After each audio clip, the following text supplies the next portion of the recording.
Je suis presque sûr à 200%, voire 400%, qu'à toi aussi, je suis sûr qu'on t'en a dit de belles histoires. Tu parles que des conneries. Alors maintenant qu'on se retrouve avec Tsahal, avec nos armes, nos couches et nos chers Américains, ben, on a le droit de bombarder, on a le droit de tuer, on a le droit d'exterminer, on a le droit d'humilier, on a le droit de violer, on a le droit de tout faire. Eh oui, c'est ça comme ça, c'est qui a le droit? Ben lui, il a le droit. Qui ça, lui? Ben, Patrick Benguigui. Vous savez, enfin, il se fait appeler Patrick Bruel, il a pris un pseudo. Parce que c'est la mode depuis longtemps d'ailleurs, hein, c'est pas d'aujourd'hui, qu'on peut utiliser un prête-nom parce que ça sonne mieux par rapport à son identité réelle, ou, et ça c'est la carotte, pour se faire passer pour ce qu'on n'est pas. J'opte toujours pour la deuxième solution concernant les membres de la tribu des pleureuses en dreadlocks, tout le temps. Il y a aussi parfois ponctuellement une raison esthétique, de sonore, etc., qui rentre en compte, mais c'est l'exception. Donc, qui a le droit, comme je le disais, pas vous, pas moi, mais eux. Qui, eux? Cherchez-les. Mais qui? Mais qui? Mais je ne sais pas, moi. En tout cas, il y a une chose qui est certaine, c'est qu'on le constate matin, midi et soir. Alors, pour les paroles de la chanson, évidemment, je me suis inspiré, ce que j'ai récité il y a quelques instants, sur la chanson qui a le droit de. D'où le nom. C'est pas casser le cul, le gars. Hein. Enfin, c'est pas lui, c'est Gérard Preskurvitch, j'arrive pas à dire son nom, qui a écrit les paroles et la musique surtout, et Patrick Bruel qui a participé un petit peu aux paroles. À la musique, je ne sais pas. En tout cas, c'est tellement des usurpateurs dans ce milieu-là qu'on ne sait pas qu'est-ce qu'ils ont fait, à qui ils ont trompé la mélodie, etc. On ne sait jamais. J'aurais bien aimé savoir pouvoir chanter. Je l'aurais chanté, mais je suis incapable. Je finis en non, c'est garde à vue, expulsion, charter, je peux pas. C'est horrible. Mais sinon, j'aurais bien aimé chanter. C'est mieux quand on chante. Mais bon, je suis obligé de réciter quand on n'a pas le talent. On n'a pas le talent. Donc bonjour à tous et à toutes. Vidéo comme ça, sans réel objectif atteint ou pas. En vérité, c'est parce que j'ai un trop plein de petites choses, mais légères, à, à débattre, entre guillemets, vu que je suis tout seul, donc c'est pas un débat, mais bon. Donc j'espère que vous allez bien, que vous êtes en forme. Ici, vous n'êtes plus au bureau de la bergerie, ça n'existe plus. Ou du moins, c'est pas tout le temps, il n'est pas toujours ouvert, du moins. Et vous êtes plutôt chez les dégénérés en paix. Voilà, parce qu'il y en a qui aiment bien les moujons, qui aiment recouler. Moi, je suis chez les dégénérés en paix. Voilà, en paix, PET. Hein. Et voilà, donc c'est pour ceux qui savent. Donc, Stéphane Bienenchère, je suis un Stéphane Bienenchérologue, spécialiste des Stéphane Bienenchère. Parce qu'il est dégénéré en paix.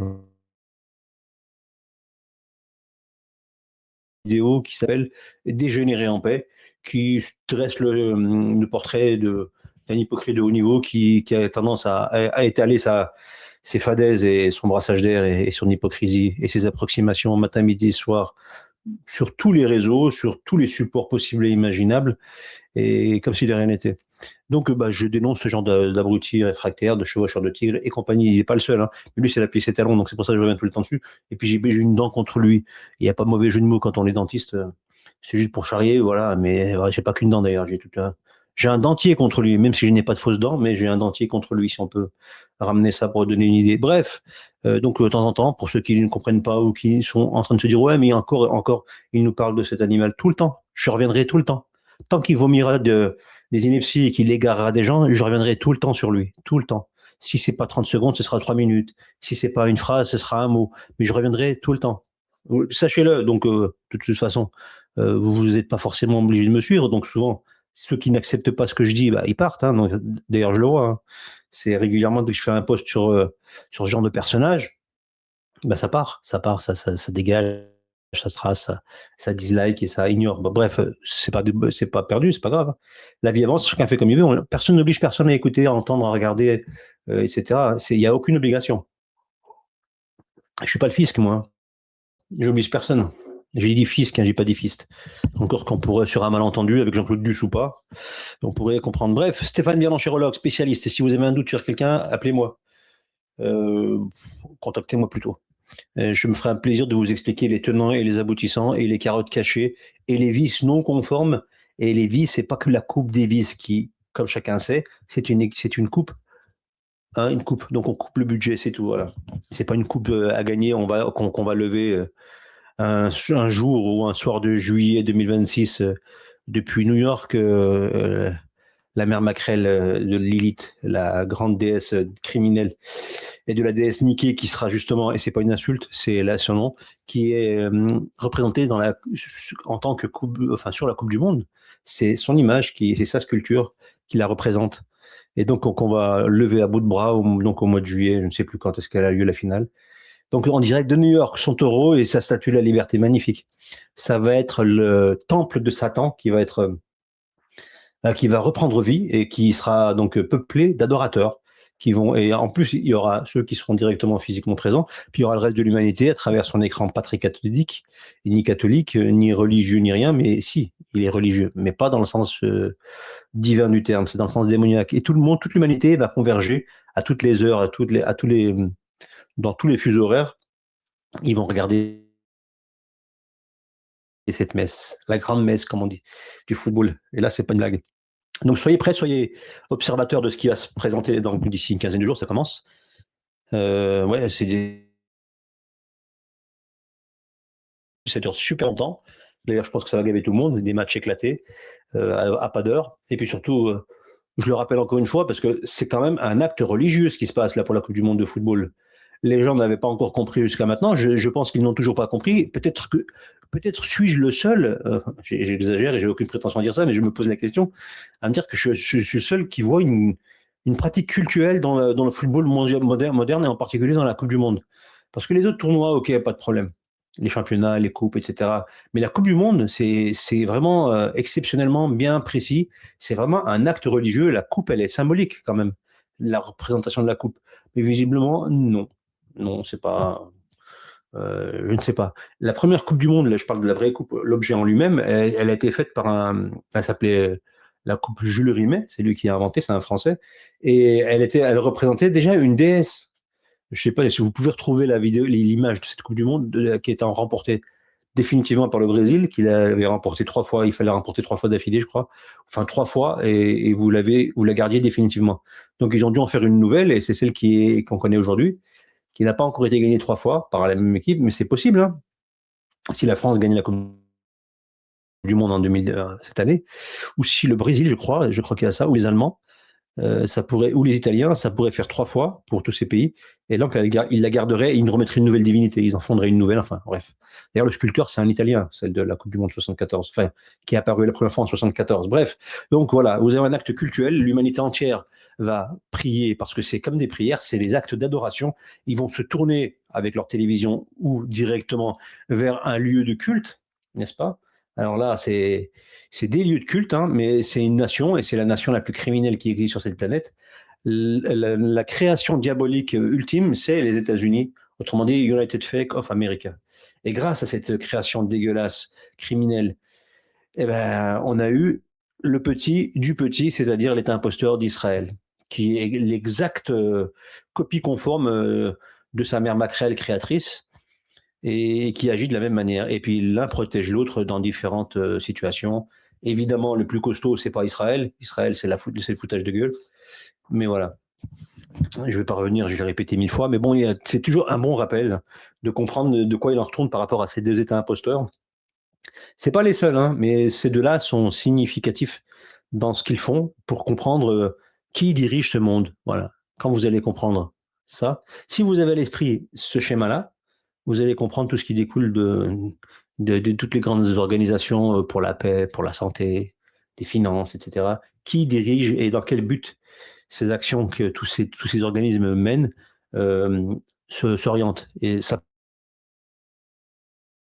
peut ouvrir vraiment la compréhension. Donc, quand on vous dit qu'il y a une pandémie, hein, vous le savez déjà, méfiance.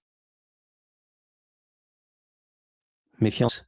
Si on vous dit que, je ne sais pas moi, il va y avoir des restrictions parce qu'on n'a plus on n'a plus de pétrole à cause des conflits au Moyen-Orient ou ce genre de choses.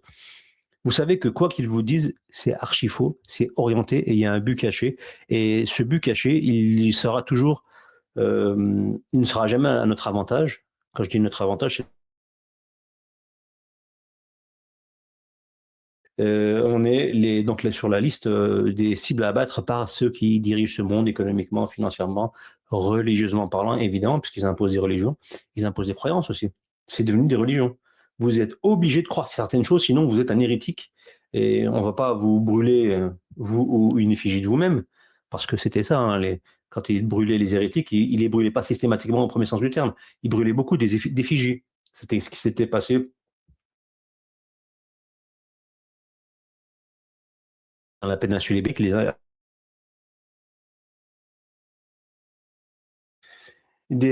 Comment on appelle ça, donc comment on faisait, il n'y a pas eu beaucoup de méchouillis, on va dire. J'ai plus le terme, comment on utilisait le terme pour définir les gens qui se faisaient pas griller, hein.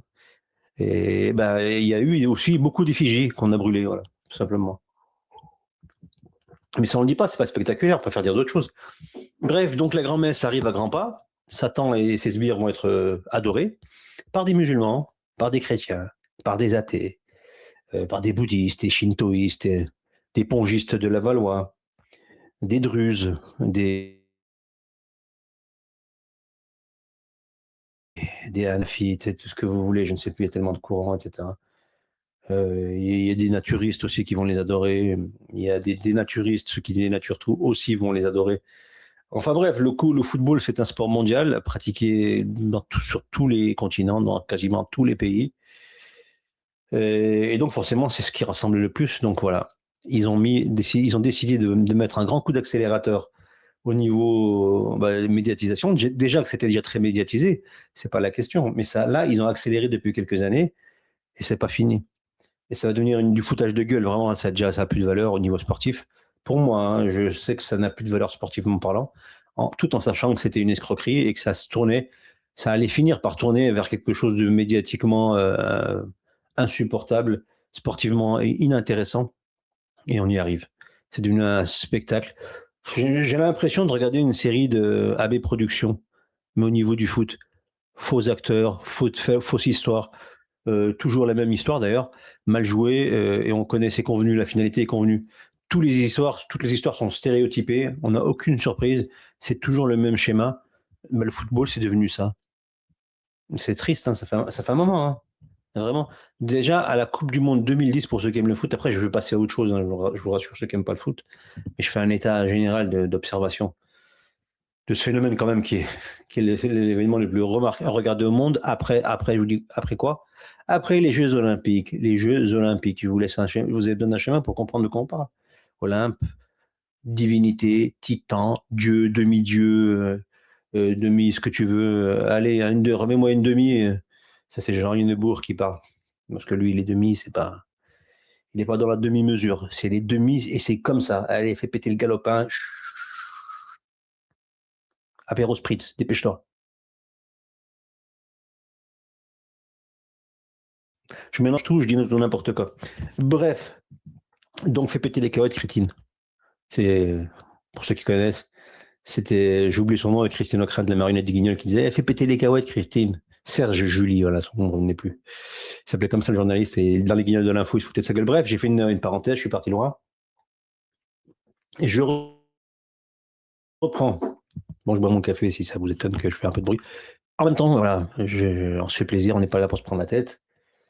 Donc, voilà, j'ai encore perdu le fil de l'histoire, comme toujours. Faut plus que je dégraisse, faut que j'arrête. Et donc voilà, fait péter les carottes Christine, j'ai perdu le fil de l'histoire. C'est pas grave, on va rebondir sur autre chose. Il y avait un autre sujet que je voulais traiter, qui s'appelle la DZ Mafia. Vous en avez forcément entendu parler.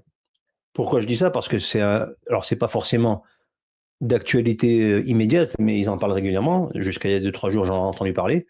Et puis ça fait depuis peut-être, allez, je vais dire ça à la louche, mais peut-être 2 ans, c'est devenu un vrai sujet. D'abord, petit à petit, le nom apparaissait comme ça, DZ Mafia, Marseille, machin, banditisme, etc. Puis après, ça repart, ça revient, ils en reparlent. Et puis, depuis quelques temps, depuis maintenant 6 mois, 1 an, c'est devenu un vrai truc. Il y a des gens qui en parlent régulièrement, ils font des reportages, des machins, etc. Bref, donc on se dit que DZ Mafia, la construction du nom, elle est très basique. DZ, Algérie. Voilà. Mafia, crime. Voilà. Donc vous mettez DZ Mafia, tout de suite vous avez un cliché. Des Khorotos d'Algérie, criminels. Ben, dis donc, c'est les clichés du maghrébin des cités. Magnifique, hein. Et c'est des clichés qu'on transmet tout le temps, qu'on maintient en vie tout le temps, systématiquement, peu importe. En plus, il y a le côté détestation de l'Algérie, puisque c'est devenu un sport en France.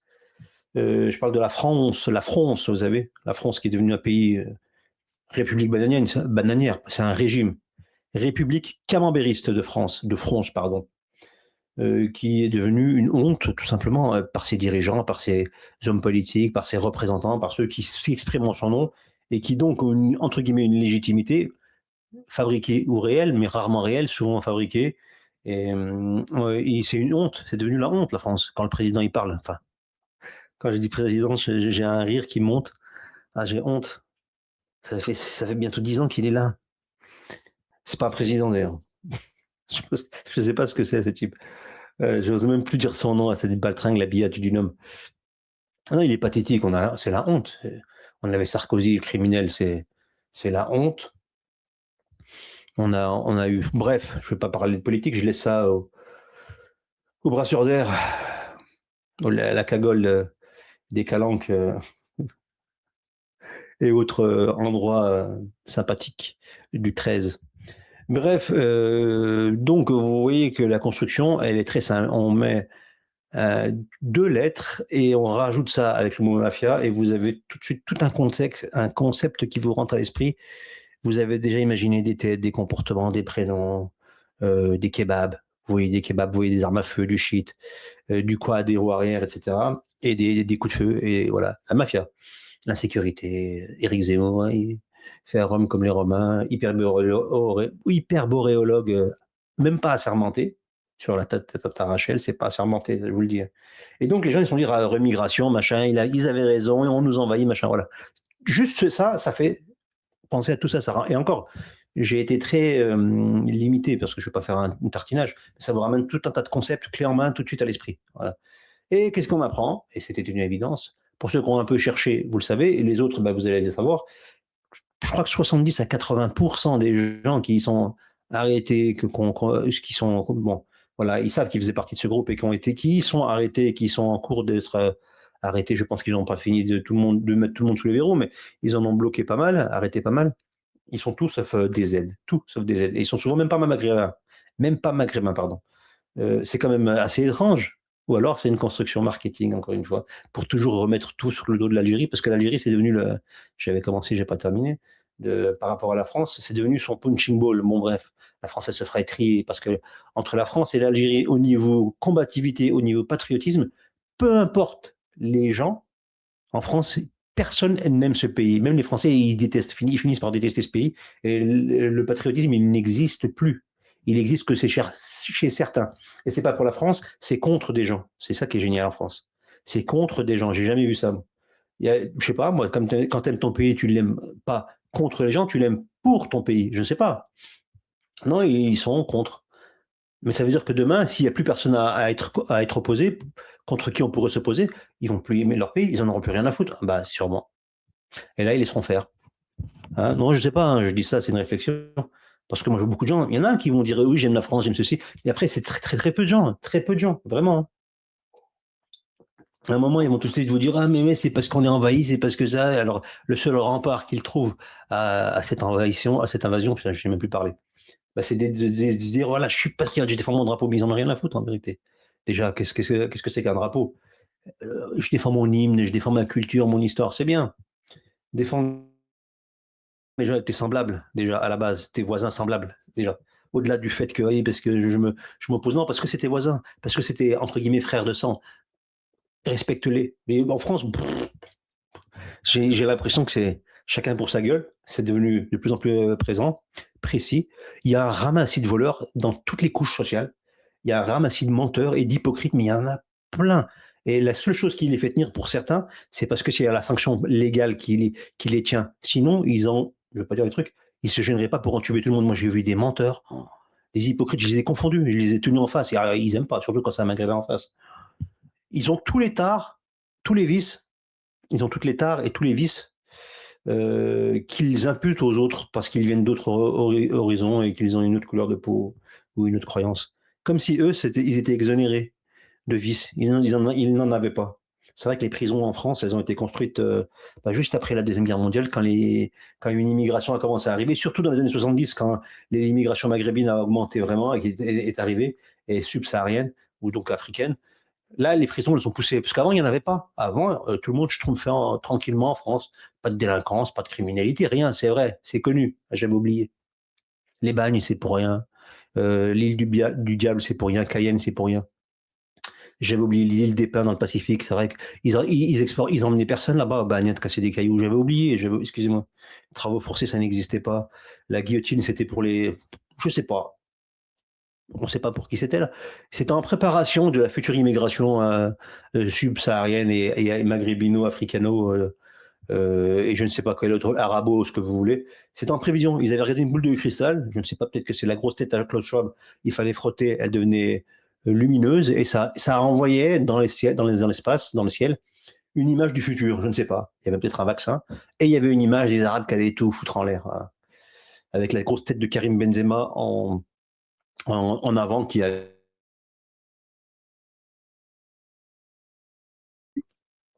Bref, donc voilà, manipulation. Ça continue. Hein. Comme disait Cabrel. J'aime bien citer Cabrel. Dans ses chansons, c'est un philosophe sur certaines chansons, et celle-ci en particulier, c'est que le début, d'accord. Mais ça continue. Et donc, je cite Bruel, enfin Benguigui, je cite Cabrel. Il y en a un qui sait chanter, qui sait faire de la musique. C'est un vrai auteur-compositeur, et jusqu'à preuve du contraire, il n'a jamais tripoté ni violé quelqu'un. Et ça a toujours eu du sens dans ses paroles. Et puis il y en a un autre, il s'appelle Benguigui, quoi, puis c'est tout. La vérité. Bref, donc voilà, nous en sommes là. Et puis sinon, voilà, il n'y a pas grand-chose à commenter d'autre. Hein. Il y a des infos à donner comme ça, mais bon, virus, pas virus, ça continue, ils se foutent encore de notre gueule. Moi, je pense qu'après la Coupe du Monde, ils vont remettre un petit coup, on verra.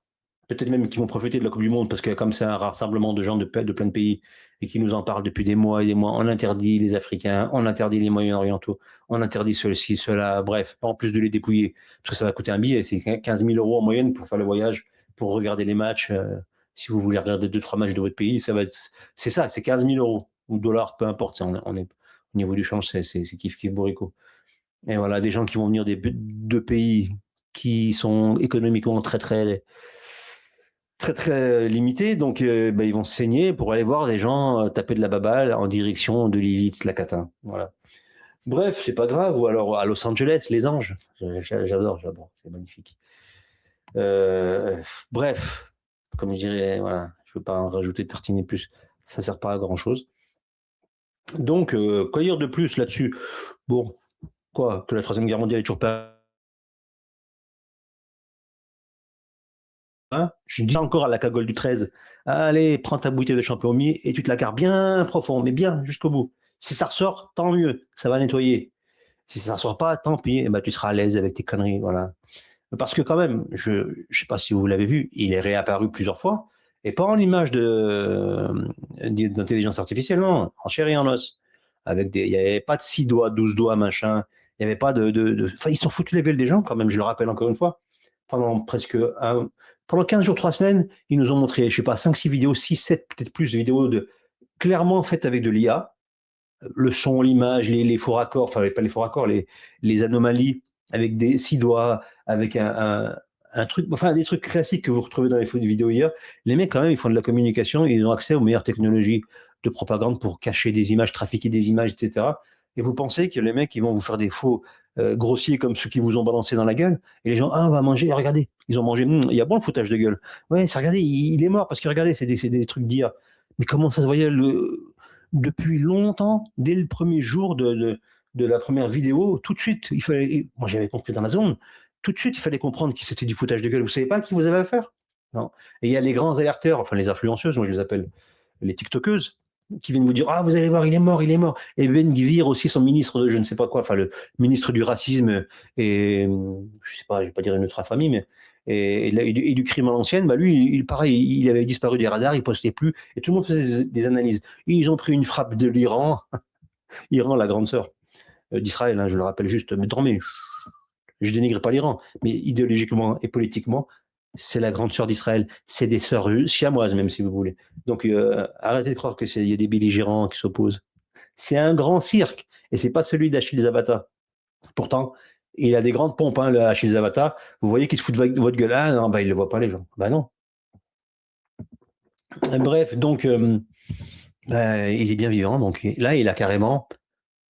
Moi, j'ai vu la vidéo, il en a fait plusieurs. Enfin, il y en a une qui doit faire une demi-heure. Et il explique plein de choses. Bon, après, c'est une traduction, il faut comprendre l'hébreu. Moi, je ne comprends pas l'hébreu. Donc, je me fie aux traductions en anglais. Je n'ai pas vu en français. J'ai vu en anglais. Et clairement, bon, je pense pas que ce soit galvaudé, la traduction, elle est réelle. Il a expliqué quand même que voilà, 70%, c'était le projet. Ils occupent 70% de Gaza, ils comptent prendre totalement le contrôle et chasser les gens. Et pour l'instant, ils les tuent. Tous les jours, ils les tuent. C'est ça l'objectif. Dès le début, quand ils se foutaient de votre gueule en vous montrant le soldat, au général, caporal, je ne sais plus quel grade il était, qui rentrait après une fois qu'ils ont bombardé l'hôpital.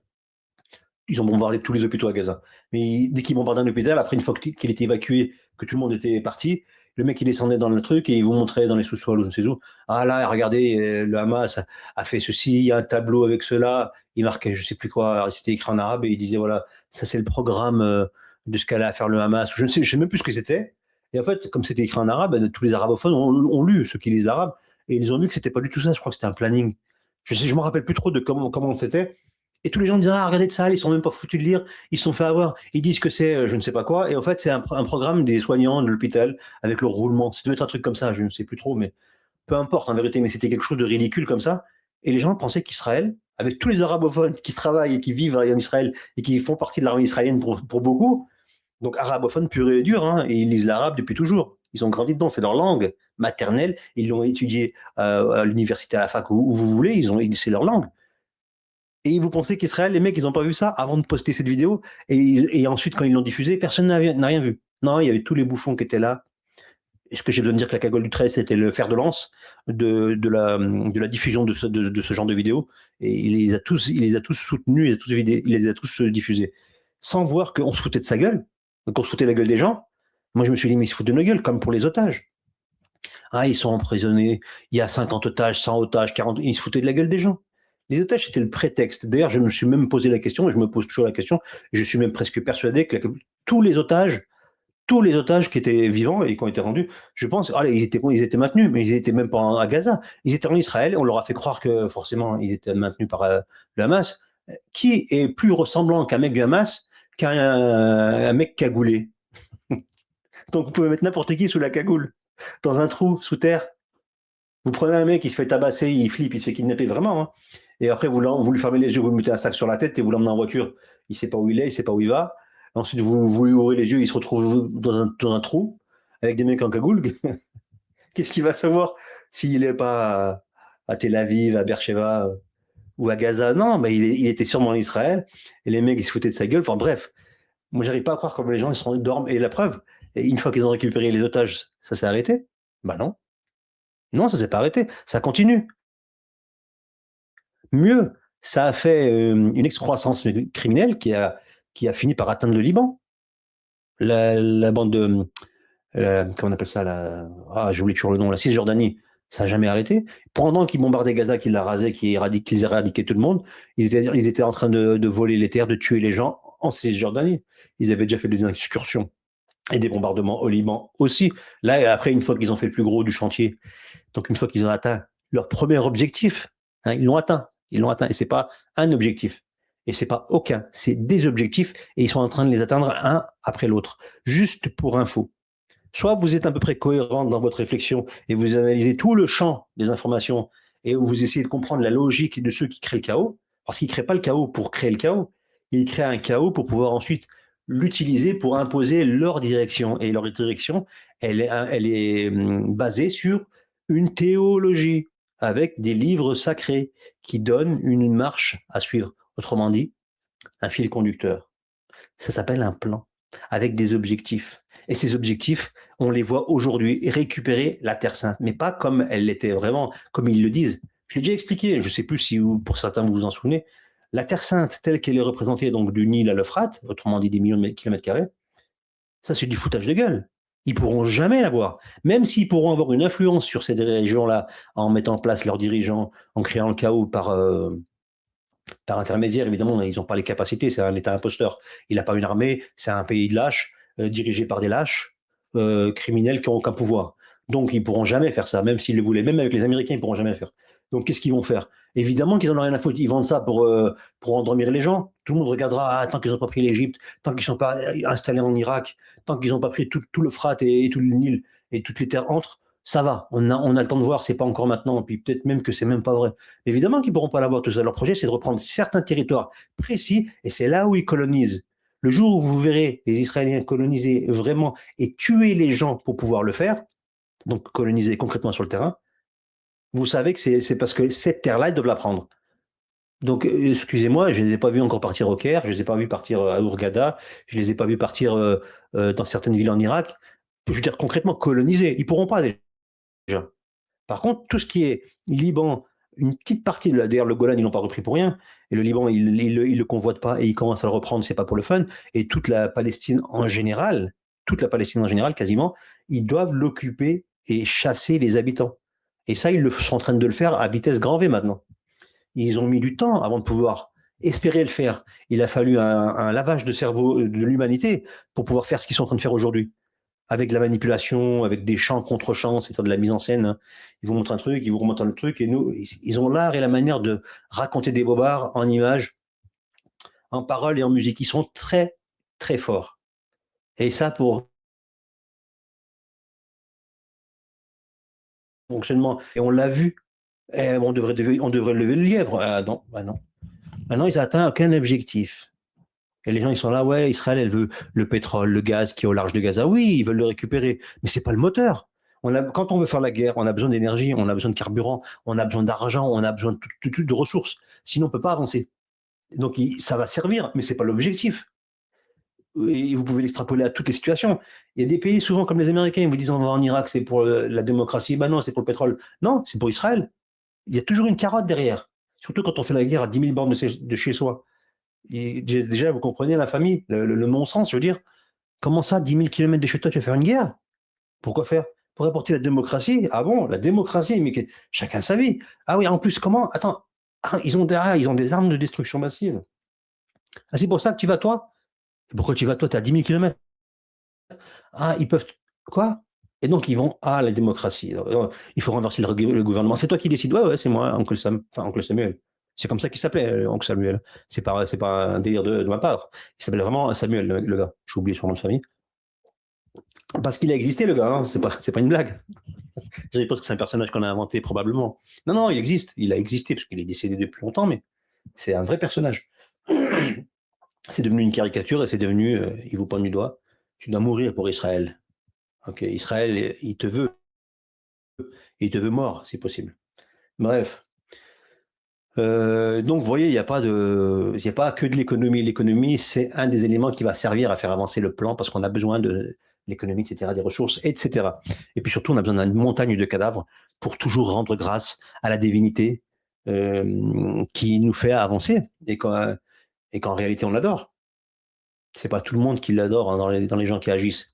C'est toujours les dirigeants, ceux qui mettent en place les plans. Eux, au fond, on va dire celui qui est derrière les rideaux, hein, comme on dit, c'est eux qui savent ce qu'ils font. Et c'est eux qui adorent leurs entités parce qu'ils prennent directement leurs renseignements, c'est pas leur projet. C'est pas un humain qui va se dire, tiens, on va faire ça, ça, ça, ça. Non, l'humain, il va exécuter une feuille de route qu'on lui aura donnée. Sauf que les bouffons, ils voient pas que derrière, entre le moment où le gars, il a sa feuille de route et avant qu'il l'obtienne, il y a eu quelque chose, il y a eu un transfert d'informations, mais c'est dans un autre.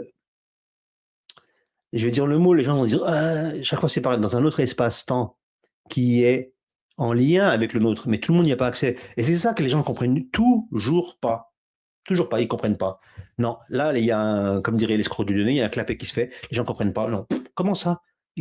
L'autre côté du monde parallèle, espace-temps, mais tu étais fou, mec. Ouais, je suis fou, comme vous êtes tous tarés à regarder les aliens, en étant persuadés que ça y est, Trump, toujours lui, est en train de libérer l'information, et Trump et son gouvernement, ou ne serait-ce que juste d'ordre général, les États-Unis d'Amérique. Autrement dit, autant parler avec Satan lui-même et le croire sur parole. Hein, c'est bien. Magnifique. Et donc, les gens, ils adorent les histoires d'aliens, d'ovnis, de monstres, etc. De choses inexplicables. Et quand on leur dit que tout ce que vous croyez là, ces explications, parce qu'elles vont dépasser, elles vont aller au-delà de ce que vous pouviez penser, et elles sont réelles et tangibles, ces explications. Elles tiennent la route. Mais il faut juste accepter d'ouvrir votre champ de réflexion et d'imaginer la réalité aussi beaucoup plus vaste que le petit encart que vous lui avez accordé jusqu'à présent. Et là, vous allez remettre en question toute votre existence et votre vie, votre mort, l'histoire de cette planète, de ce monde, de la création en général. Et là, c'est sauter dans l'abysse. Vous n'y accédez, certaines n'y arriveront jamais. Donc, ils préfèrent s'arrêter et dire non. Oh, ouais, c'est du folklore, tout ça, les divinités, la mythologie, arrête ton baratin. C'est des histoires d'anciens, c'est du folklore. Oui, bien sûr, tout à fait. Et ils sont là, oui, les énergies, quand même, pour soigner avec les énergies, on peut. Ouais, elles viennent d'où, ces énergies? Elles viennent d'où? Elles sortent du ciel. Pas. Toujours, ils vont toujours trouver un truc, mais tout le monde actuel, et majoritairement, faut pas généraliser, est quand même tourné de l'autre côté de la réflexion. Ils sont emmenés, ils se font emmener par la propagande et ils comprennent toujours pas. Voilà. C'est pour ça que ça fonctionne. Ça fonctionne, eh oui.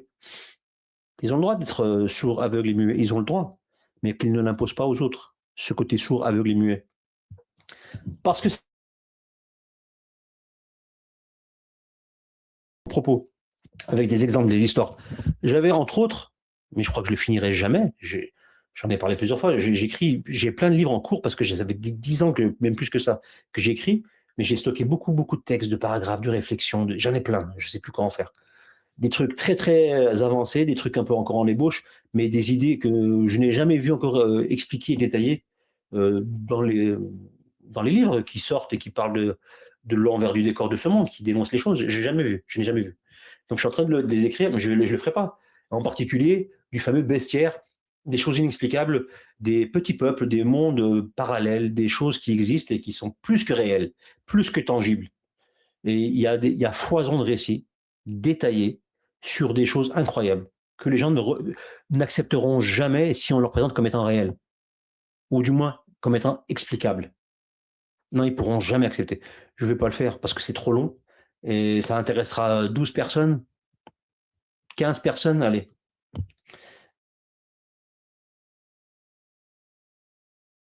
Vous qui êtes à la recherche d'explications, si vous avez soif de comprendre un petit peu les choses un peu plus en profondeur, et pour mettre toutes enfin pas les idéologies, mais pour remettre ce monde à l'endroit, pour comprendre dans quel sens il avance et pourquoi il avance dans ce sens-là. Parce que c'est ça que ça va vous apporter comme information. C'est pas français. Une logique qui vous avait échappé, ou que vous aviez entrevue, mais que vous n'arriviez pas à complètement appréhender. Eh bien, justement, cherchez du côté de tout ce qui paraît un peu étrange. Alors, il ne faut pas aller dans tout et n'importe quoi, mais il faut toujours ne pas dire ah ça m'intéresse pas, c'est pas logique, c'est n'importe quoi. Des fois, il faut se dire attends, prends du recul. Qu'est-ce qu'on m'a enseigné sur ce sujet-là? Qu'est-ce qu'on m'a mis dans la tête? Et qui m'a mis ça dans la tête? Et pourquoi on m'a mis ça dans la tête? Ce sujet-là. Donc, je vais peut-être me renseigner. Alors, il faut y aller, il faut faire attention, hein. Il y a des gens qui racontent tout et n'importe quoi pour vous égarer encore plus. Il y en a plein, hein. Donc, il faut prendre le recul et ayez une base religieuse, sinon vous allez être perdu. Mais vraiment. Vraiment. Sinon, c'est pas la peine.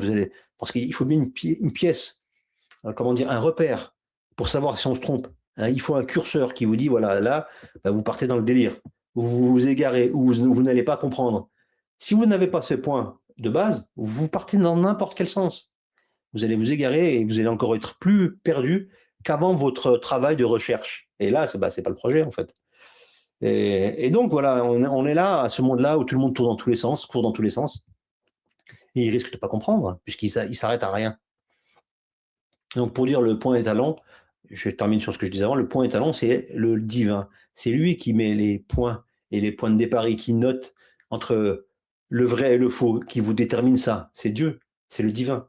Si vous ne prenez pas,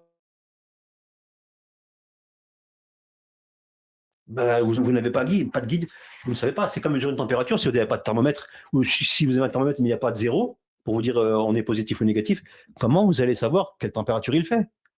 Et peut-être que votre thermomètre il est cassé, vous ne le saurez même pas. Après, ce sera du ressenti. Après, il y aura l'avis d'un voisin qui n'a aucune base.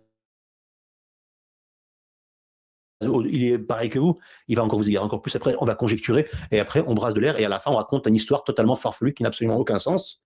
Voilà, ça finira sûrement dans je ne sais pas, un téléfilm sur M6 un soir avec un mec qui se faisait dérouiller par ses chaussures qui étaient envoûtées par un hamster en furie, je ne sais pas. Hein. Et à la fin, et ça va finir sur Rotten Tomato avec une note de 280. Donc c'est le meilleur de la série B, la plus éclatée, écrite sous psychotrope. Évidemment, Et pas que sous Subutex. Non, d'autres drogues. Par exemple, la harissa. Ça, c'est une drogue. La harissa, pour ceux qui ne le savent pas, c'est ce qu'on appelle plus communément la confiture tunisienne. Ça me fait rire. Un mec, un jour, il est allé en Tunisie, il dit, je pourrais avoir un sandwich, ouais. Vous avez quoi comme sandwich? Ah, ben j'ai un sandwich à la confiture tunisienne. Ah, bah, je veux ça, moi, c'est quoi? Bah, c'est de la harissa. C'était génial. Petite dédicace à tous les Tunisiens qui peuvent éventuellement m'écouter. Et à tout le monde d'ailleurs, hein, Tunisien, Algérien, Marocain, Libyen, Irakien, Israélien et Français évidemment, et les Belges évidemment, les Suisses, est-ce que j'ai besoin de parler des Suisses évidemment, les Canadiens, les Québécois en particulier évidemment. Un petit coucou à, comment elle s'appelle déjà? Amélie Popol? Ah, Amélie Popol. Ah, je te kiffe Amélie. Change surtout rien. Bref, petite dédicace, mais je suis pas méchant. Faut pas que je sois méchant. Parce qu'elle est gentille. La vérité brutale aussi vite qu'une cruche qui s'en va sans même casser, hein, qui s'en va à l'eau sans même casser. C'est incroyable. Hein. Bref, je sais plus parce que j'avais écrit des paroles sur cette chanson, sur cette chanteuse en carton. Ah putain, non, chanteuse ou actrice, ou je sais pas ce qu'elle est en fait. Enfin, elle raconte de la merde et c'est une chanteuse en maillot. Moi, c'est une chanteuse en maillot. La première fois que je l'ai vue, je l'ai vue une fois avec sa tête là, en gros plan sur sa vérité brutale. Puis je regarde qui est cette meuf. Et donc je tombe sur son Facebook et je la vois en maillot. Voilà. C'est des poses pour des maillots, pour des pour des magazines de mecs là. Et elle était en maillot. Elle avait un jeu de cartes avec. Elle était l'as de trèfle, le 6 de pique, je ne sais pas quoi.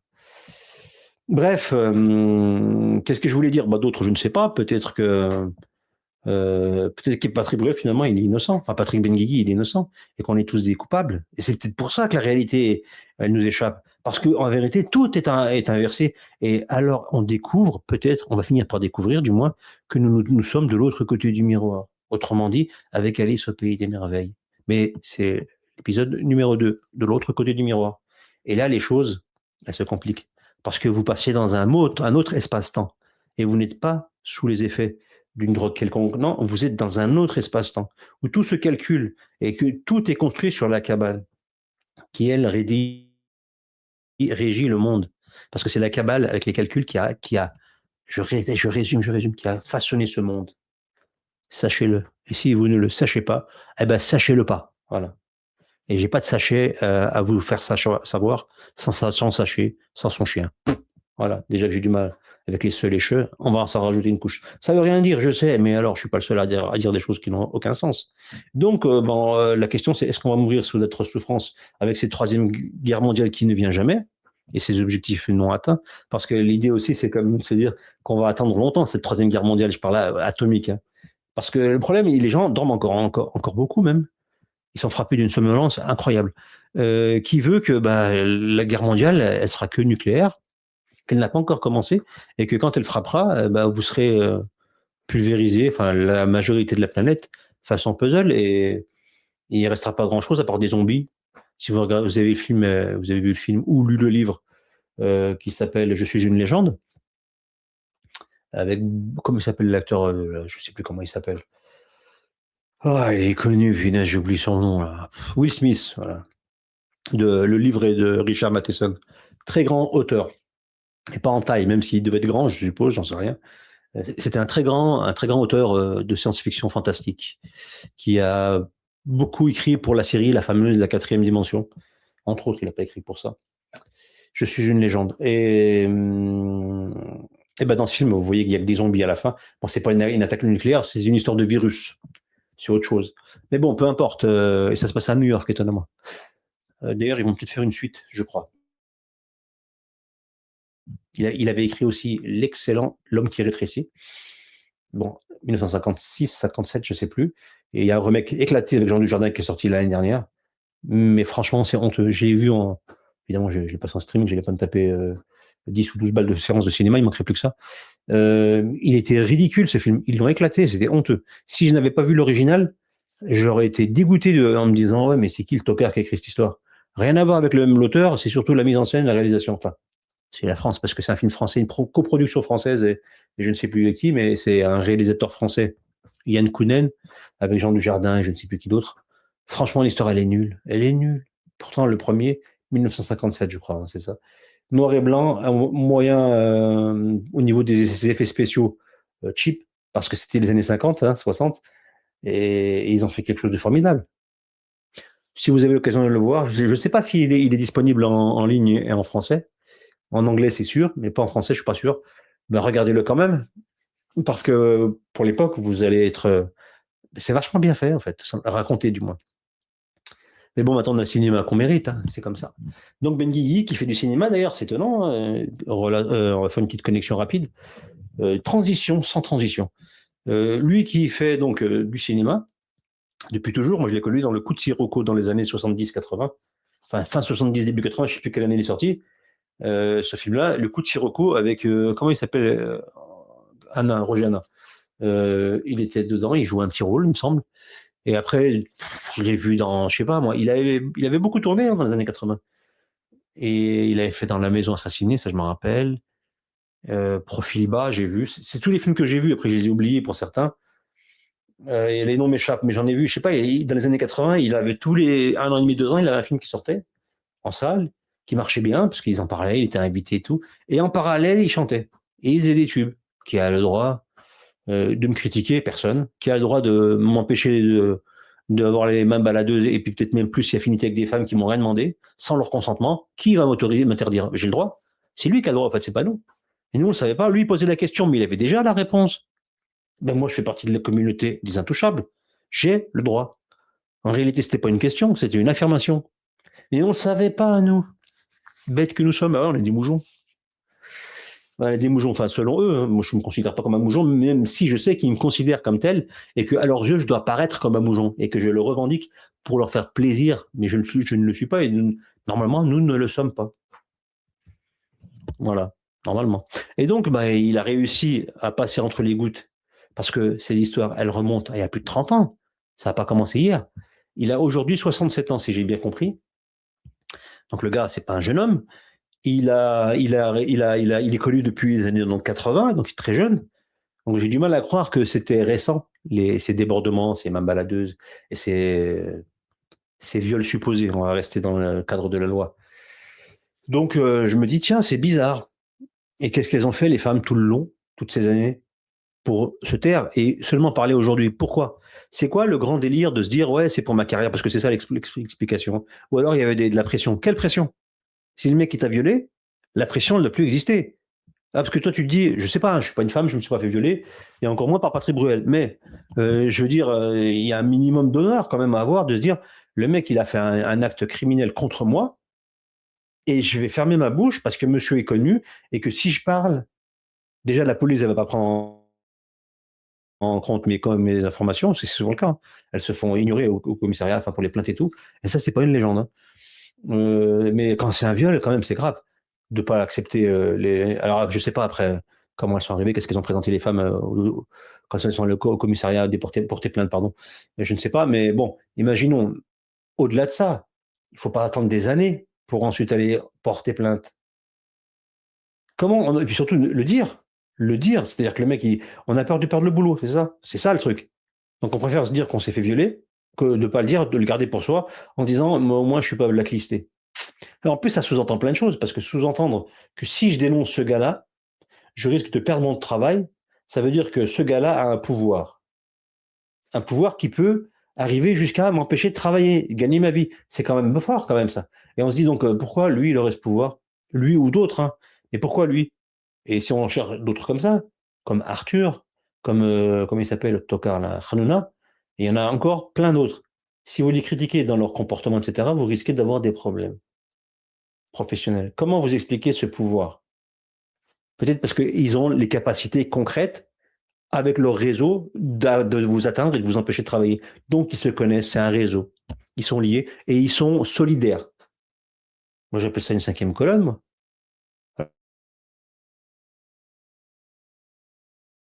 Et ils les adorent, celles qui vont reconstruire. Jacqueline et Boaz, hein, c'est pas des blagues, hein, c'est les vrais noms dans la Torah, évidemment, et pas la Torah Montparnasse, hein, la Torah tout court.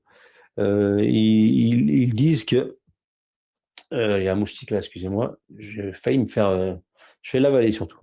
Et ils disent que bah, c'est comme ça qu'elles s'appellent les deux colonnes du temple de Salomon. celui qui a été détruit. Et donc, ils vont le reconstruire selon leur délire messianique et ils vont les rebaptiser comme ça, en fait. Donc, je ne sais plus pourquoi je disais ça. Donc, ils ont un pouvoir. Au final, c'est l'aveu qu'ils ont un pouvoir. Je me fais blacklister. Comment ça? Ah ouais, donc la réflexion, la déduction, elle emmène à cette conclusion. Je ne sais pas, moi. Donc, cinquième colonne, c'est ce que je disais, voilà, effectivement, x2, puisqu'il y a 2 colonnes, les 2 piliers. Alors, dans l'islam, il y a 5 piliers, soi-disant. D'ailleurs, le mot pilier, je ne sais même pas pourquoi on l'a sorti. Il y a 5 éléments clés qui sont les bases en islam. Après, on les appelle les piliers si on veut. Ça sous-entend toujours une sorte de temple, j'ai l'impression. Hein. Je ne sais pas si j'ai pas cherché, j'ai pas creusé là-dessus. Ça m'a toujours fait marrer. Et donc, eux, ils ont les deux colonnes du temple. Mais ça, c'est pour le coup, c'est vraiment ça. Et ben voilà, vous avez la preuve éclatante qu'en France, il y a des lobbies. Et c'est pas les lobbies dans les hôtels. Non, c'est un vrai lobby, dans le sens d'organisation qui peut gérer ses intérêts et évacuer les concurrents ou leur nuire de sorte à ce qu'il n'y a plus d'opposition autour. Ils en sont capables. Ils ont quelque chose dans les mains qui leur permet de faire ça. De là à dire qu'ils dirigent certaines branches de l'économie, de l'art, des lettres, de la politique, de la magistrature, etc. Ah ben mince, je crois que je l'ai dit. Je le dis, j'allais dire même pas, je n'irai pas jusque-là. Mais quand on regarde, alors magistrature, je n'irai pas jusque-là non plus.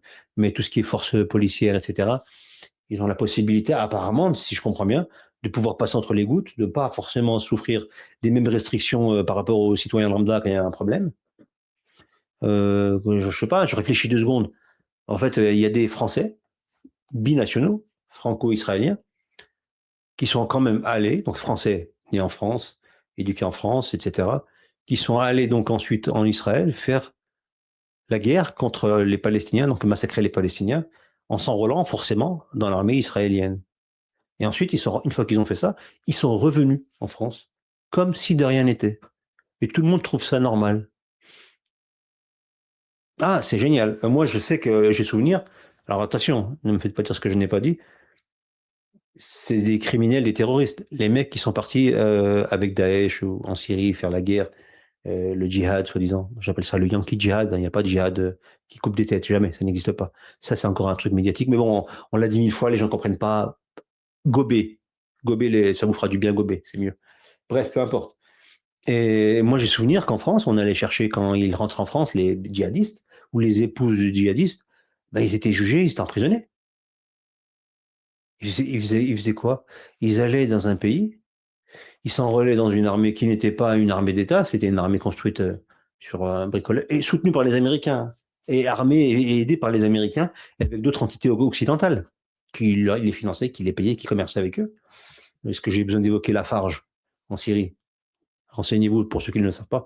Il y a eu le procès il n'y a pas très longtemps, il y en a eu plusieurs. Là, il y a eu, je crois qu'ils ont été condamnés pour certains, les dirigeants, peu importe, bref. Il y a beaucoup de choses comme ça. Mitsubishi qui lâchait des. Enfin, je pense que c'est des Américains. Il lâchait des voitures, il leur vendait des voitures, des armes, il négociait le pétrole avec eux. Enfin, bref. Plein de trucs comme ça.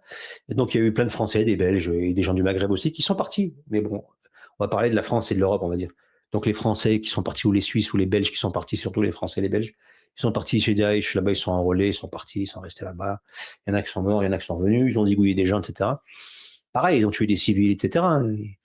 Et ils sont revenus, ils ont été jugés, on les a arrêtés, il y en a qui ont été dissoudés, c'est sûr. Tant pis pour leur gueule, c'est bien fait pour leur gueule. On ne tue pas les gens, on n'est pas un criminel quand on est musulman, soi-disant, et quand on est un humain aussi. Mais musulman, c'est antinomique de se dire musulman et terroriste, djihadiste. Je rigole, mais je rigole pas, en fait. Je le dis encore une fois. C'est tellement bête, c'est tellement débile de dire ça que ça me fait rire de devoir le dire, en fait. C'est surtout ça le problème. Et ben, ils ont été jugés. On a eu plein d'exemples de femmes de djihadistes qui a rentré, qui a pris 5 ans, 10 ans. Souvent, c'est des convertis aussi, alors ils se foutent de leur gueule. Hein, vous voyez, c'est l'exemple parfait que l'islam, voilà, ça déglingue les gens. Non, ça dépend ce que tu as étudié, cher ami. Ça dépend qui t'a mis ces idées dans la tête, d'où elles viennent.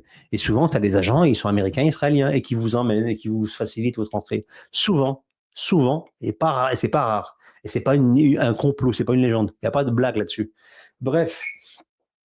Mais les gens ne veulent pas voir ça, ils préfèrent avoir le schéma classique du méchant terroriste, parce que sa nourriture, son carburant, c'est le Coran, et le Coran, ça peut être que criminel. Parce qu'on lui a dit ça.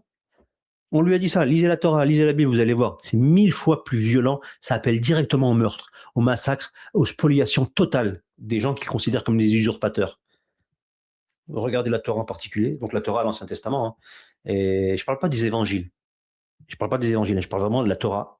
Et des livres qui font partie de l'Ancien Testament que le christianisme a accepté, pour certains. Vous allez être choqués, vraiment choqués. Bref, peu importe. Je pars vers l'histoire et je rappelle encore une fois pour ceux qui dorment que tous les versets belliqueux, entre guillemets, qui appellent au combat ou à tuer les non-croyants, les mécréants du moins, tous sans exception, ils répondent à une attaque des soi-disant mécréants, donc des méchants qui étaient là, contre les musulmans avec qui ils avaient passé un pacte ou qui se faisaient attaquer parce qu'ils étaient musulmans tout le temps. C'est toujours une réaction. Donc si vous ne contextualisez pas, il n'y a pas d'exception. Hein. Si vous ne contextualisez pas le texte, vous pouvez dire ce que vous voulez. Tuez-les là où vous les trouverez, blablabla. Oui, ben, relis un petit peu le contexte, un petit peu avant, qui va t'expliquer pourquoi ils en sont arrivés là. Toujours de la trahison, de l'attaque gratuite pour vous exterminer et vous chasser. Donc au début, ils vous chassent, ils veulent vous tuer, eux, ils partent. Et après, quelques années après, une fois qu'ils ont pris la force, là, ils ont le droit d'aller se défendre pour le crime qu'ils ont subi ou même d'autres crimes qu'ils ont subis entre-temps. C'est toujours dans ce sens-là, jamais pour le reste, pour dire qu'on va tuer un mécréant. Et vous avez vu jouer ça où? Je comprends pas. Tout est clair dans le Coran. Après, si vous commencez à prendre des traductions galvaudées, je sais pas, moi je dis Chouraki par exemple. Je dis pas ça parce qu'il fait partie de la communauté des peureux André de Lox, mais je crois que c'est le plus malhonnête des traducteurs, c'est Chouraki, j'oublie son prénom. Mais en plus, il est réputé. Hein. Mais bon, quand je lis sa traduction, elle est éclatée. Ça n'a même pas le même sens, c'est même pas les mêmes constructions. Il y a vraiment, il fait des raccourcis, il fait dire des choses qui ne sont même pas dans le texte.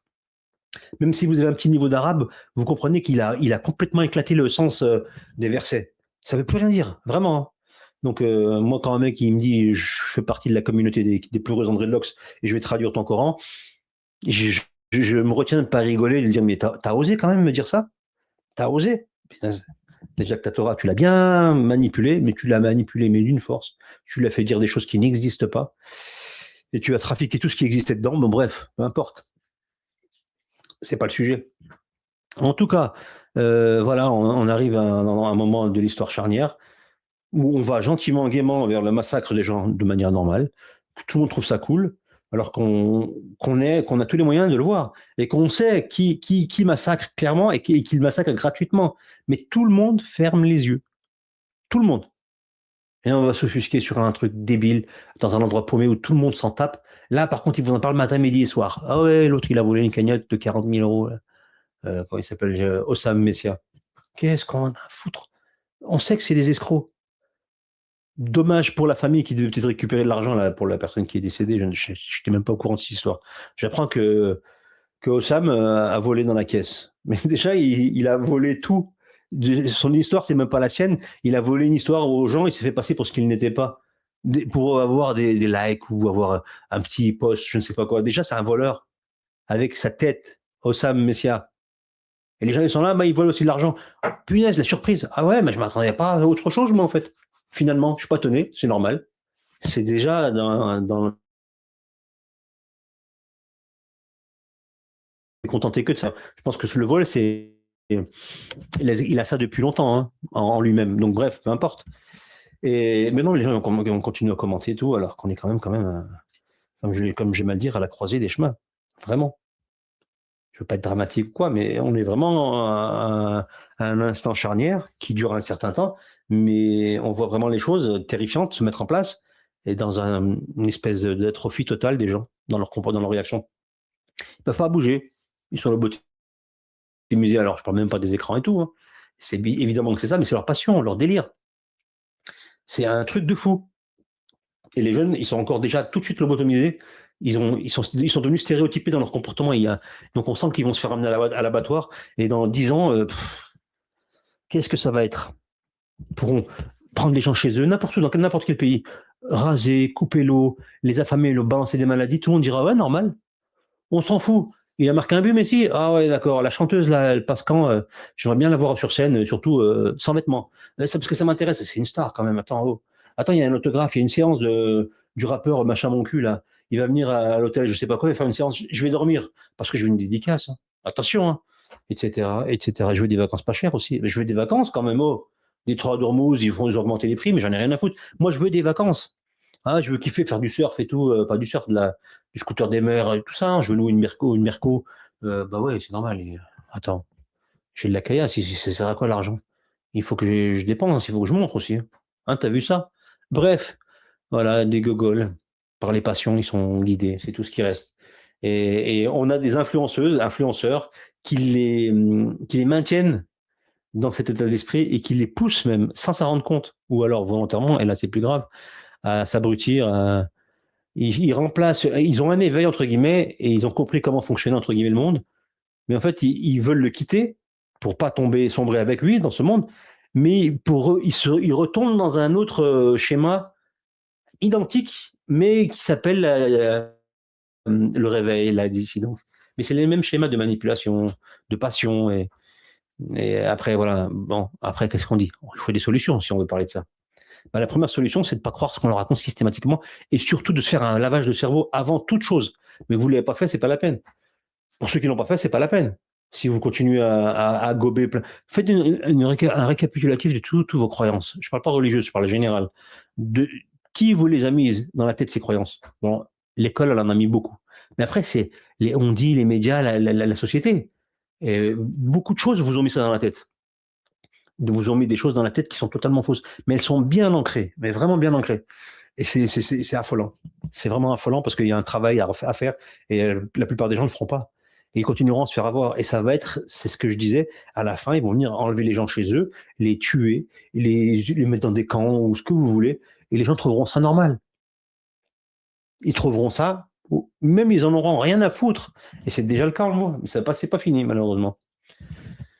Donc voilà, ça fait bientôt 1 heure, ça fait plus d'1 heure, ça fait 1 heure. Donc je crois que je vais en rester là. J'ai oublié plein de choses parce que chaque fois je digresse et je suis désolé. Et donc, bah, bref, je vous souhaite une bonne journée, une bonne nuit, une bonne soirée. Pour ceux qui ont encore la foi et le courage et l'envie peut-être de me soutenir, vous pouvez le faire. J'ai écrit des livres, j'ai l'impression que je les ai écrits pour pas grand-chose, c'est-à-dire autrement dit pour rien, mais il y a des idées. Vous pouvez les trouver en lien sous la description de cette vidéo. J'ai sorti le dernier qui s'appelle Algérie Black Legend.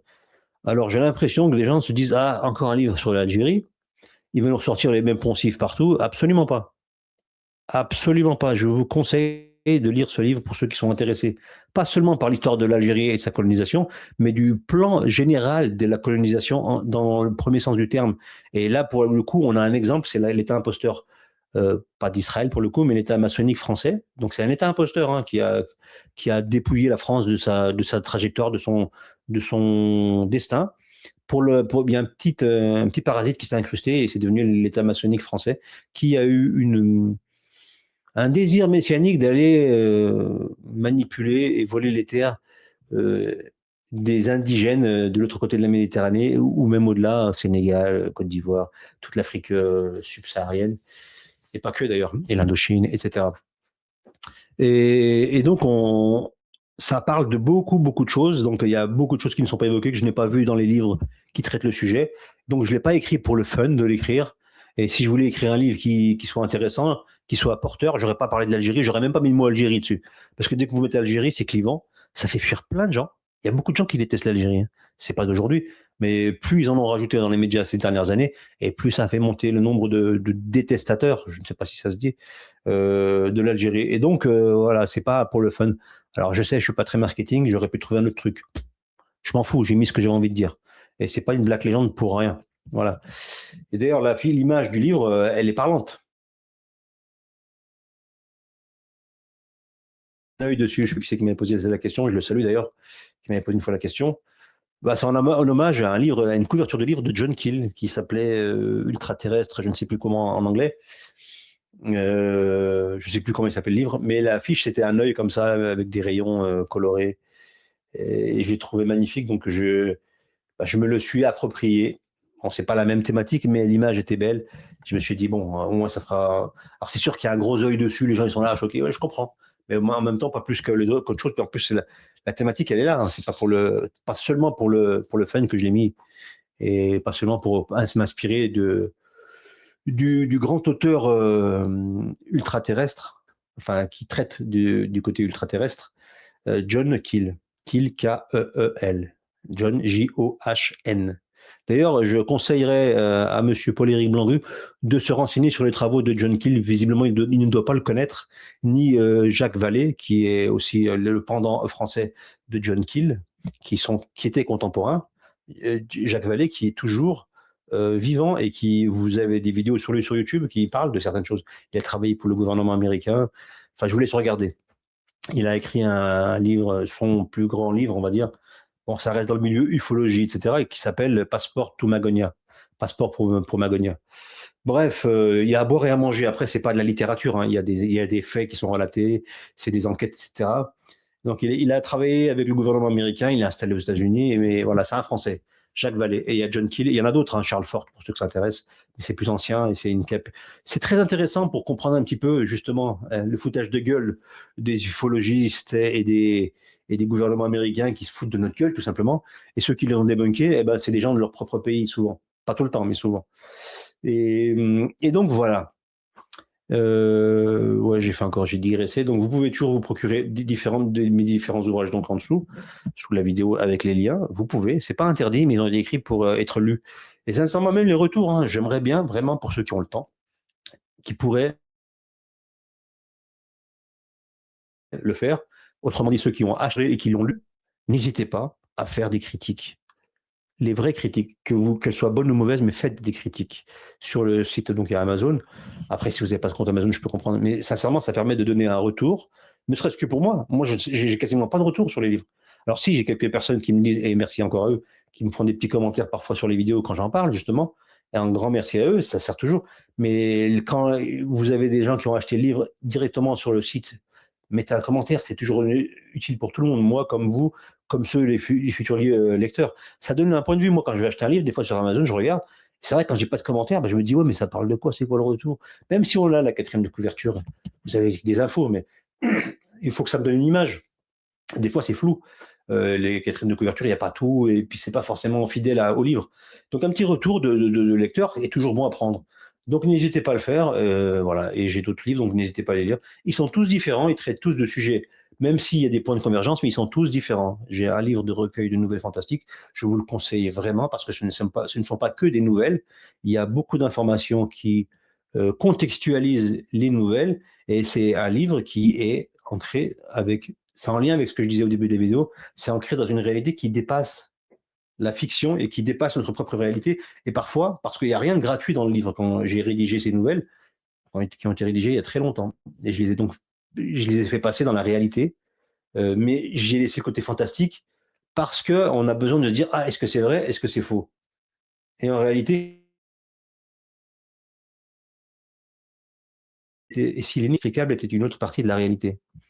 Vous voyez le basculement de la réflexion? Il faut ouvrir les œillères, voilà, et pas rester dans les ornières, voilà, parce que les ornières, ça vous emmène droit, tout droit, tout droit, vous ne sortirez pas. C'est guidé, c'est des rails, vous êtes coincé. Voilà. Bref, voilà. Je ne sais plus quoi dire, je ne sais plus ce que je voulais dire. Et je suis fatigué aussi. Donc, je reviendrai, comme toujours, freestyles. Ceux qui veulent s'abonner, ne le faites pas. Ceux qui, je rigole. Si vous voulez vous abonner, abonnez-vous. Et ceux qui ne veulent pas s'abonner, ou alors partir, partez. Grand bien vous fasse, je ne vous ferai pas de remontrance. Mais j'ai l'impression qu'il y a plus de gens qui veulent partir que des gens qui veulent rester. Enfin, pas qui veulent rester, parce que si, la majorité reste. Mais qui veulent venir, il y en a très peu. Et je sais, je ne dis pas ça gratuitement, parce que je sais qu'il y a beaucoup, la majorité, enfin pas la majorité, mais une grosse proportion de mes viewers, ça se dit ça? Viewers en anglais, je ne sais pas comment on dit, de spectateurs, on va dire en français, c'est plus simple, ne sont pas abonnés. Quelque chose comme 40%. Peut-être, il faudrait que je regarde les stats, mais on les a les stats, hein, sur YouTube, vous voyez à peu près. Et donc je trouve ça dommage, parce que je pense que c'est régulier, c'est pas des gens qui viennent arrivent à savoir après le temps que regardent les gens, et beaucoup, voilà, c'est des gens qui viennent pas qu'une fois, ils regardent pas 3 minutes et ils se barrent. Ils ont un long temps de visionnage. Donc j'en conclus que c'est des gens qui viennent régulièrement.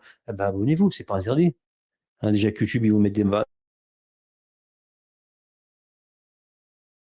entre guillemets, ou relégués au fin fond des vidéos à YouTube, de YouTube. Donc voilà, un petit coup de pouce, ça fait pas de mal, donc n'hésitez pas. Et puis voilà, donc je vous souhaite une bonne journée et je vous dis à très bientôt. Si vous avez des questions, des remarques ou des suggestions, peu importe, bah, faites-les sous la vidéo, ça me donnera peut-être des idées de vidéos ou de sujets à traiter. Ah oui, j'ai aussi mon site enfin c'est mon blog, il est en lien en dessous normalement. N'hésitez pas à vous abonner aussi, parce que ce site-là, j'en écris pas des masses, mais j'ai du stock, je pourrais en proposer régulièrement. J'hésite même parce que je me dis des fois, il n'y a pas de retour, il n'y a pas beaucoup de vues, et il n'y a pas beaucoup de commentaires non plus ou de questions, parce que quand on écrit quelque chose, c'est aussi pour soulever une réflexion et créer des questions qui devraient ensuite enclencher une discussion. C'est ça les idées, hein, quand on fait une vidéo ou quand on écrit un texte. C'est pour avoir cette mécanique-là. C'est pas pour que ce soit lu, puis après on l'a oublié, et après on va back à ses occupations. Moi, c'est comme ça que je vois les choses, hein. Je fais une vidéo où j'écris un article, c'est diffuser des informations et proposer une réflexion, et donc une espèce de bouillonnement intellectuel qui va ensuite vous-même vous faire travailler l'esprit et vous proposer et vous ouvrir des pistes et vous faire poser des questions et travailler votre réflexion. Moi, c'est comme ça que je voulais, et donc faire un échange. Et là, j'ai l'impression que souvent, malheureusement, alors je critique pas, c'est un constat, hein. Depuis des années, d'ailleurs, c'est souvent comme ça chez beaucoup de personnes qui font un peu comme moi. C'est-à-dire qu'il y a très peu d'interactivité. Mais de la vraie interactivité, je parle pas de dire ouais, pourquoi t'as pas mis ça, pourquoi t'as traité ça comme ça et tout. C'est pas des sujets, ça. Ça, c'est juste des trucs qu'on n'a même pas envie de répondre. T'as une question vraiment sur le sujet, t'as un avis ou t'as une remarque, hein, pertinente ou pas forcément pertinente, mais une remarque à faire. Alors là, c'est intéressant. Si c'est pour dire ouais, pourquoi t'as dit ça, lui il est pas gentil, ça c'est faux. On peut le dire, mais franchement, ça sert à rien. Puis surtout, c'est un avis, donc un point de vue, et on va juste se tartiner des échanges pour pas grand-chose à la fin, parce chacun campera sur ses positions. Bref, peu importe, c'est pas le sujet. Donc voilà, le blog, les livres, vous pouvez vous abonner sur cette chaîne, vous pouvez aussi laisser des pouces, des likes, des trucs comme ça. Et vous pouvez aussi aller planter des trucs. D'ailleurs, si ça vous intéresse, truc jardinage, je dis ça me revient à l'esprit comme ça. Si ça peut vous intéresser, posez des questions. Je peux peut-être faire des petits trucs, mais pas grand-chose, hein, parce que j'ai pas envie de faire des vidéos, etc., trop complexes ou trop complètes et trop où je m'exposerai trop parce que j'ai pas envie. Mais si vous avez des questions sur certaines choses, je pourrais peut-être y répondre ou faire des petits trucs sympathiques. Je ne sais pas, hein. Je dis ça comme ça, si ça peut vous intéresser. Bref, voilà, peu importe, histoire de varier les plaisirs. Donc, n'hésitez pas à poser vos questions, vos remarques, etc. Manger 5 fruits et légumes par jour et pas des carottes, surtout pas des carottes, parce que c'est dangereux les carottes. Après, on devient très, très crédule. Et après, on dit sans arrêt, quoi de neuf, docteur? Ouais, code 9 docteur. Bon, pour ceux qui ont la référence à Bugs Bunny, peu importe. Et là, on a l'air d'un teubé. Bref, donc voilà, faites attention à vous. Vive la Coupe du Monde.